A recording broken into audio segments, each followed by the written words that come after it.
여러분 안녕하십니까? 나눔과 배려를 실천하는 복지TV 전북방송이 12월 23일 월요일에 보내드리는 이슈 브리핑 전북입니다.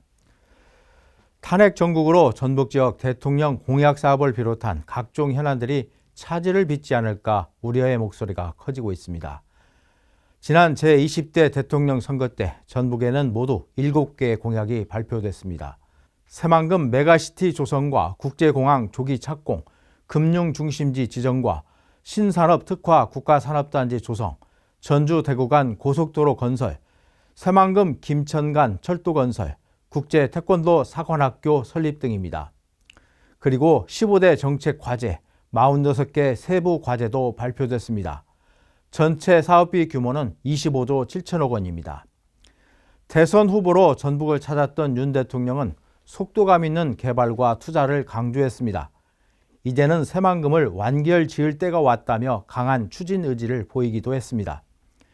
이들 사업들은 첨단 산업 생태계를 구축하고 일자리를 창출하며 전북의 경제 구조를 근본적으로 바꿀 수 있는 사업으로 기대를 모았습니다. 하지만 현재 이들 공약 상당수는 본 궤도에 오르지 못하고 있습니다. 메가시티나 금융중심지 지정은 기약이 없고 국제 태권도 사관학교와 스포츠 종합훈련원은 당초 계획보다 규모를 대폭 축소했습니다. 새만금 국제투자진흥지구 지정이 그나마 위안거리입니다.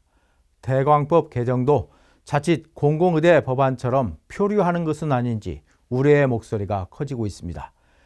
통상 대통령 임기 반환쯤이 지나면 공약 사업에 대해 추진 방향을 설정하고 예산 반영을 어떻게 할 것인지 사업 실행 여부를 구체화합니다. 하지만 위법적인 비상계엄이 초래한 탄핵 정국이 펼쳐지면서 추진 동력이 크게 흔들리고 있습니다. 탄핵이 인용되면 공약사업 폐기라는 최악의 경우도 장담하지 못합니다. 탄핵이 인용되지 않더라도 정상적 추진 자체가 불가능할 것이라는 전망이 나오고 있습니다. 탄핵 정국으로 인한 정치적 불확실성과 국정 공백이 전북 대선 공약 사업의 추진력을 약화시킬 우려를 높이고 있는 것입니다. 지역 현안들이 중단되는 지연된다면 전북의 경제와 사회 전반에 심각한 타격이 벌어질 것은 불을 보듯 훤합니다. 정치권의 관심이 온통 헌법재판소의 탄핵 심판에 쏠려 있습니다. 국가 경제와 국민 일상이 탄핵 정국으로 멈춰서는 안 됩니다. 나라 안팎으로 비상계엄 선포에 따른 온갖 변수와 불확실성이 커지고 있습니다. 대통령 탄핵 추진 정국이 장기화될 수도 있습니다. 따라서 정치권이 탄핵에만 매몰돼 지역민들의 삶과 미래 발전을 도모할 현안을 등한시해서는 안 됩니다.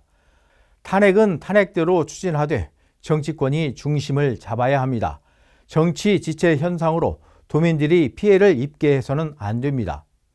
전북자치도도 정부의 행정 시스템 작동 여부에 대한 끊임없는 점검과 꼼꼼한 대책 마련이 그 어느 때보다도 필요해지고 있습니다. 나눔과 배려를 실천하는 복지TV 전북방송이 12월 23일 월요일에 보내드린 이슈 브리핑 전북입니다. 이 방송은 환자중심병원 전주 대자연병원, 물의 새로운 혁명을 이끄는 수소수 생성기 슈퍼바이오 지원으로 제작됐습니다.